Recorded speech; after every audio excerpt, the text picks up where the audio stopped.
kita untuk berbagi informasi dalam diskusi-diskusi ya. Dan alhamdulillah sesi hari ini kan sebenarnya salah satu sesi yang baik. Jadi berkah juga dari situasi pandemi, kita akhirnya bisa membuat kegiatan ini bisa lebih luas melakukan sosialisasi dengan melalui online. Nah, Bapak dan sekalian, sebelumnya mungkin ini sudah sempat disebutkan bahwa saya sehari-hari bekerja di EDPAD Indonesia. Jadi mungkin sekedar mengawali bahwa EDPAD Indonesia ini sebenarnya adalah sebuah koalisi nasional untuk penghapusan eksploitasi seksual komersil anak. Nah, kita memang sangat spesifik terhadap isu-isu yang berkaitan dengan eksploitasi seksual. Nah, di saat ini kan kita tahu bahwa internet itu juga sudah mulai berkembang semenjak di tahun 90-an ya, masuk di Indonesia itu berkembang terus sampai saat ini sudah sedemikian meningkatnya gitu teknologinya. Sejauh ini memang banyak sekali manfaat yang kita dapatkan di dunia internet, dan itu juga bermanfaat pastinya dengan anak kita, baik itu proses edukasi, proses kita menjalin komunikasi, bahkan komunikasinya kalau dulu kita pakai, saya masih menjalani masa Telegram yang Telegram versi lama ya, jadi hanya per kata gitu. Kalau sekarang sudah ada Telegram yang pakai aplikasi, komunikasi kita jadi lebih lancar. Yang dulu tidak bisa bertatap muka komunikasi, sekarang sudah bisa pakai video call. Dan pastinya juga internet itu membawa suasana di dalamnya dan bisa merangsang kreativitas. Nah, tapi juga perlu mewaspadai bahwa di situasi ini banyak juga sebenarnya yang jadi bahwa internet itu punya dua sisi. Mata uang koin itu juga pasti ada sisi positif, pasti ada sisi negatif. Tadi Pak Pri sempat menyampaikan ada mata pisau ya, dua mata pisau yang bisa bermanfaat, tapi bisa juga merugikan diri kita kalau kita tidak bisa menggunakannya dengan tepat. Nah, hal inilah yang sebenarnya menjadi concern kita, bagaimana kita bisa mengedukasi masyarakat kita dengan edukasi digital yang baik, pemahaman tentang dunia internet, sehingga kita bisa memanfaatkan teknologi ini. Karena memang sayang sekali gitu, kita tahu bahwa kita punya aset anak kita sebagai aset terbesar ya saat ini, karena katakanlah kita sebenarnya sudah dikatakan sebagai negara yang punya bonus demografi. Nah, kalau kita tidak menyiapkan kaderisasi di anak-anak kita ke depan, maka jadi itu menjadi malapetaka bagi kita. Dan internet sebenarnya punya potensi yang sangat baik untuk meningkatkan pengetahuan masyarakat kita, tapi juga punya resiko yang bisa membawa hal-hal negatif. Nah, hal-hal negatif ini meskipun jumlahnya kecil, tapi sebenarnya sangat merusak, dan itu perlu kita menjadi perhatian kita bersama. Next. Kita tahu bahwa untuk penggunaan internet sendiri sebenarnya ada beberapa situasi ya, ketika berkembangnya teknologi itu kan dari masa dulu revolusi, dari mulai revolusi digital, revolusi mekanisasi gitu ya, kemudian revolusi di IT atau teknologi, itu waktu proses yang cukup lama, bahkan beratus tahun gitu prosesnya, sehingga masyarakat masih sempat melakukan proses penyesuaian atau adaptasi. Tapi konteks internet dengan teknologi saat ini, perkembangan teknologi sangat cepat sekali berubah gitu. Jadi kalau dulu kita hanya bisa punya telepon, sekarang teleponnya bisa langsung pakai dengan video gitu ya. Jadi teknologinya cepat sekali berkembang. Kita juga nggak bisa membayangkan nanti masa depan 5 tahun atau 10 tahun lagi ke depan seperti apa lagi teknologi internet yang berkembang dengan sangat cepatnya. Nah, itu juga akhirnya membawa permasalahan terkait kita sebagai masyarakat yang kadang-kadang tergagap dalam dunia teknologi. Anak-anak saat ini apalagi di era pandemi itu sudah mengakses internet dengan sangat lulus ya. Jadi waktu yang kadang-kadang dulu kita bisa membatasi karena sekarang anak tidak punya aktivitas di rumah yang cukup beragam, akhirnya banyak waktunya berada di internet gitu. Kembali lagi mungkin dengan pola komunikasi keluarga yang kurang harmonis, ini juga bisa menyebabkan korbannya adalah anak-anak di usia 11 sampai 13 tahun. Tapi yang sangat mengiris hati kita sebenarnya bukan hanya anak-anak di usia itu ya, tapi bahkan bayi sendiri yang masih di usia 0 sampai 2 tahun juga mengalami kekerasan seksual dan oleh pelaku itu divideokan atau difoto. dijadikan dokumen yang tadi disampaikan oleh Pak Pri bahwa transformasi kejahatan dari dunia offline di dunia online sangat mudah sekali terjadi dan dampaknya sangat sangat luas, karena sebenarnya apa yang sudah ada di online itu pasti akan muncul kembali di berikut-berikutnya, meskipun konten-konten itu sudah di take down di tahun ini misalnya, tapi mungkin 5 tahun ke depan itu akan muncul karena biasanya orang sudah terlanjur menyimpan dan kemudian memposting lagi ke depan. Nah, kita punya data sebenarnya Ekpat Indonesia tahun 2017 kita melakukan pemantauan di dunia online terkait situasi di Indonesia sendiri untuk kejahatan. Sebenarnya materi yang menampilkan eksploitasi kekerasan seksual pada anak ini bisa juga sering kita menyebutnya pornografi anak, Bapak Ibu sekalian. Saya sebutkan kenapa saya tidak mempopulerkan kata pornografi anak. Nah, ada 14%-nya itu berkaitan dengan trafficking, dan di data yang kita dapatkan 37% data ini adalah materi kekerasan seksual. Jadi ada distribusi pornografi anak di dalamnya. Saya ingin mencoba untuk sharing Bapak Ibu sekalian tentang bentuk-bentuk eksploitasi seksual anak ya, supaya menjadi pemahaman kita bersama. Padahal sebenarnya hal ini sudah kita pahamin bersama sih, tapi ini adalah terminologi yang kita kenalkan, yang secara internasional dan di Indonesia sendiri mencoba untuk bagaimana kita bisa mempunyai satu pemahaman persepsi yang sama tentang teknologi, sehingga nanti ke depan kita betul-betul bisa memilahkan data dan memilahkan permasalahan yang lebih spesifik terkait isu anak yang berkaitan dengan eksploitasi seksual anak. Nah, materi yang menampilkan kekerasan atau eksploitasi seksual anak ini yang dulu kita sebut pornografi anak, Bapak Ibu sekalian. Jadi di materi ini menampilkan konten-konten anak yang sebagai objek yang dilibatkan dalam aktivitas seksual yang melibatkan perangkat elektronik ya. Jadi anak divideokan, dibuat fotonya gitu, kemudian disebarkan gitu. Nah, gambar ini bisa jadi gambar yang secara nyata memang menunjukkan organ tubuh sensitif anak gitu ya, atau ya meskipun kadang-kadang juga dengan anak berpakaian minim, misalnya pakaian renang atau pakaian hanya pakaian kaos dalam gitu ya, tapi itu sebenarnya bagi beberapa komunitas pelaku kejahatan seksual anak itu menjadi materi pornografi anak yang sangat mereka sukai gitu.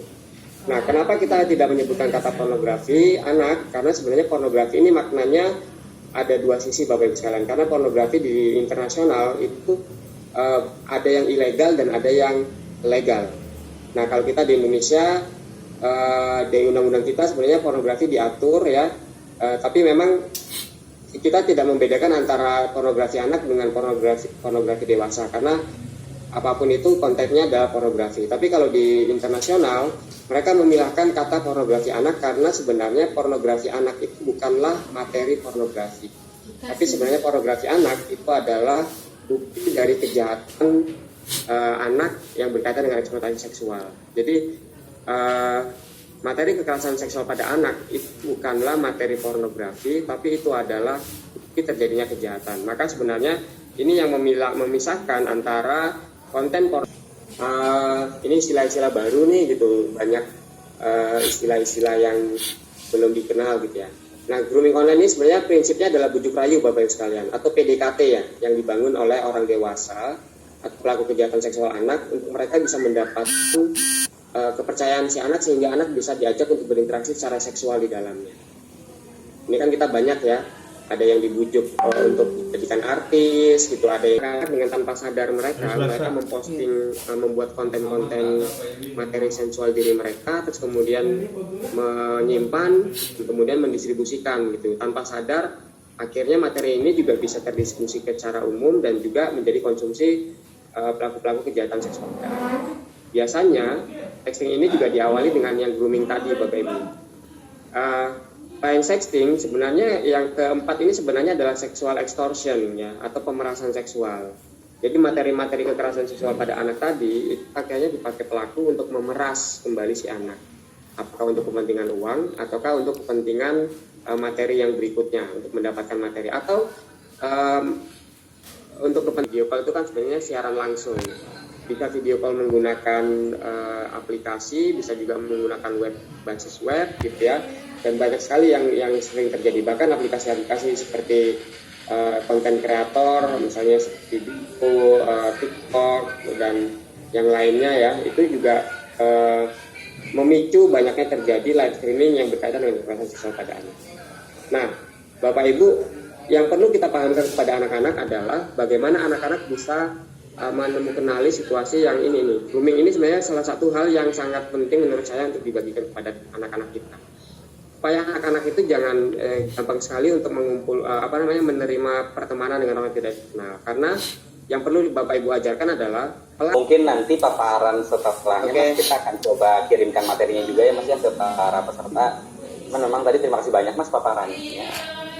Intinya tadi penting banget tuh Mas kalimat terakhir bahwa kalau sudah ada rahasia-rahasiaan antara anak sama orang tua itu yang perlu kita waspadai gitu ya Mas ya. Dan memang kalau berbicara eksploitasi itu terjadi banget sama teman saya juga Mas. Jadi ya dia tuh benar-benar diperas, adiknya SMA nggak tahu apa-apa, diperas, akhirnya disebarkanlah video hal yang tidak ada semangatnya. Grooming seks itu benar-benar terjadi bahkan di lingkungan sekitar saya juga. Dan itu karena memang ketidaktahuan anaknya bahwa nanti akan seperti itu kejadian. Itu ya Mas. Jadi ini semoga jadi bekal ya Bapak Ibu semua untuk membekali anak-anak kita terkait penggunaan khususnya sosial media gitu ya di internet saat ini. Baik, untuk selanjutnya Mas Andri, terima kasih banyak. Nanti kita akan ketemu lagi di sesi tanya jawab ya Mas. Jangan kemana-mana dulu Mas. Oke.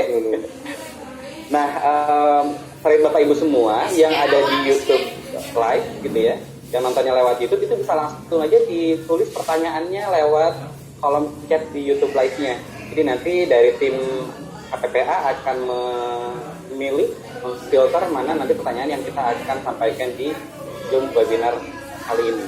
Dan juga untuk materi Bapak Ibu semua jangan khawatir, selepas acara nanti dari tim KPPA akan mengirimkan link materinya lengkap di sana. Jadi Bapak Ibu nanti semua tinggal download, klik aja linknya, kemudian tinggal download. Jadi tidak dikirim ke email Bapak Ibu semua ya. Hanya dikasih linknya, nanti Bapak Ibu semua bisa mendownload materi tersebut. Baik, kita langsung aja ke materi yang kedua bersama Ibu Nyimas Diane Ulansari. Ini sejujurnya saya melihatnya dulu tuh dari kejauhan aja, dan sekarang wah kita ketemu gitu sama beliau. Ibu Diana, apa kabar Bu? Sore kayaknya. Halo Bu Diana.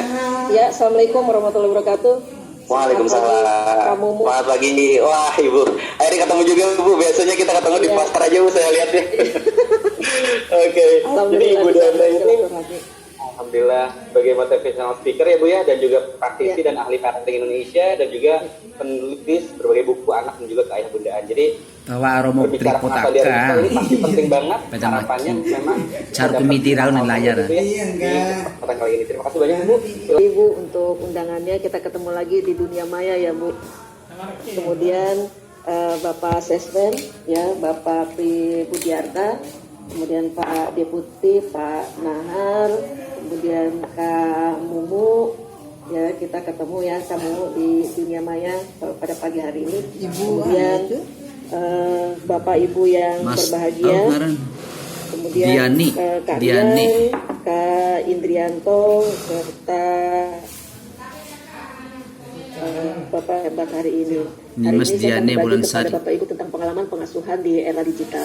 Izin memperkenalkan diri, saya dengan Nyimas Diani Bulansari atau sering disapa Mbak di Motivasional. Gajan kote mega. Saya seorang motivasional speaker, praktisi dan ahli parenting Indonesia, serta WhatsApp admin kami 0877 88556476. Silakan googling nama saya, dan ini YouTube channel saya. Keutamaan orang berilmu ada di surat Al-Mujadilah ayat 11. Selain muslim mohon menyesuaikan bahwasanya Allah akan meningkatkan derajat orang-orang yang punya iman dan punya ilmu. Insya Allah habis dari sini kita termasuk orang-orang yang punya ilmu sehingga diangkat derajatnya oleh Allah Subhanahu Wa Taala. Amin. Ya, hari ini saya akan berbagi kepada Bapak Ibu yang hebat, Bapak Ibu yang saya banggakan pada pagi hari ini tentang apa itu era digital, teknologi digital, manfaat dan dampaknya, mengapa pengasuhan di era digital menjadi sangat penting, dan kenapa anak perlu melek media. Kemudian kiat-kiat atau solusi dari pengasuhan di era digital. Kita tahu Ki Hajar Dewantara pernah memberikan pesan bahwasanya setiap orang bisa menjadi guru dan setiap rumah menjadi sekolah. Artinya bahwa kita bisa belajar dari siapa saja termasuk anak kecil sekalipun, dan sebagus-bagusnya sekolah, rumah adalah sekolah yang paling penting. Anak adalah anugerah dan amanah dari Allah Subhanahu wa taala, dari Tuhan yang baik. Perkembangan teknologi saat ini begitu sangat pesat ya, yang dapat mempengaruhi seorang anak, sehingga orang tua dirasa sangat perlu memberikan imun ya kepada anak-anak kita, agar anak kita menjadi anak-anak yang bermanfaat, bertumbuh, berdaya, dan bermanfaat bagi orang lain serta dirinya tentunya. Oleh karenanya orang tua diharapkan mampu melindungi anak-anaknya dari tantangan era digital, tetapi tidak menghalangi potensi manfaat yang ditawarkan. Kita butuh teknologi, tapi jangan sampai kita dikendalikan oleh teknologi. Itu yang termasuk yang lebih baik ya, ataupun yang nyaman, kadangkala tidak memberikan sebuah kenyamanan. Oleh karena itu bagaimana kenyamanan ini bisa diadaptasi menjadi sebuah kenyamanan. Contoh, misalnya hari ini kita mendapatkan sesuatu itu sulit sekali. Mungkin saja 5 atau 10 tahun ke depan itu menjadi sesuatu yang mudah. Atau segala sesuatu yang hari ini istimewa 1-2 tahun ke depan menjadi hal yang biasa-biasa saja. Ya, itu dia. Jadi waktu atau zaman itu berubah. Ya, didiklah anakmu sesuai zamannya. Yang menjadi tantangan kita adalah bahwa tantangan ini setiap waktunya berubah. Apakah tantangan menuntut ilmu, tantangan berkomunikasi dengan anak, tantangan bertahan hidup, dan tantangan yang lainnya. PR terbesar kita apa? Bagaimana kita sebagai orang tua mempersiapkan anak-anak kita di zamannya, bukan zaman kita. Ya, bagaimana kita mempersiapkan visi terbesar kita adalah menjadikan anak-anak kita yang bertumbuh, berdaya, bermanfaat, mandiri, bertanggung jawab kepada dirinya, ya maupun kepada orang lain. Ini dia dampak positif yang kita rasakan dari teknologi digital ini, termasuk menjadi sumber penghasilan, peluang usaha, dan kerjasama, ya, menjadi hiburan, memperbaiki pelayanan publik, dan sebagainya. Tapi jika orang tersebut atau seorang anak tidak menggunakannya dengan bijak, apa yang terjadi akan memberikan dampak negatif, dampak kesehatan, mengganggu kesehatan mata, radang jari tangan atau RSI, repetitive strain injury, bisa juga carpal tunnel syndrome, ya, kaku-kakunya jari-jari tangan dan sebagainya, kesulitan konsentrasi karena apa, banyak begadang, ya, masalah tidur, ya, begitu di siang hari menjadi ngantuk, kepalanya pusing, mata jadi kering, visual laziness, ya, sering nonton YouTube. Ingat, bukan YouTube-nya disalahkan, tapi kontennya, ya. Jadi begitu nonton YouTube dia senang yang bergerak cepat, begitu masuk ke buku yang tidak bergerak, ya, anak matanya menjadi malas. Itu namanya visual laziness syndrome. Kemudian bisa sakit punggung, sakit leher, kelelahan, dan sebagainya. Ini dampak-dampak dari kesehatan yang jika menggunakan gawai ini atau media digital ini menjadi sesuatu yang tidak bijak. Gangguan pencernaan, bisa juga enuresis, ya, anak suka mengompol, bisa ditendo epilepsi, kejang, dan sebagainya. Ini dampak-dampak negatif. Ada gangguan fisik juga, ada ketidakseimbangan motorik halus dan motorik kasar, menyebabkan anak kurang menggerakkan seluruh anggota tubuh, otot-ototnya jadi lemah, ya, ketidakseimbangan bobot tubuh, dan sebagainya. Kemudian menunda perkembangan bicara dan bahasa anak. Ini gangguan intelektual, mengganggu prestasi akademik anak, ya, membuat pola pikir menjadi sederhana karena ditampilkan semuanya sudah ada, template-nya, polanya sudah ada semuanya, ya, menjadi anak terpola, ya. Kemudian dampak-dampak lainnya adalah ada gangguan psikis, ada SDD, Screen Dependence Disorder. Jadi anak-anak dengan gangguan psikologis, ya, pada diri anak-anak yang memang dalam tanda kutip kecanduan atau keterikatan dengan gawainya.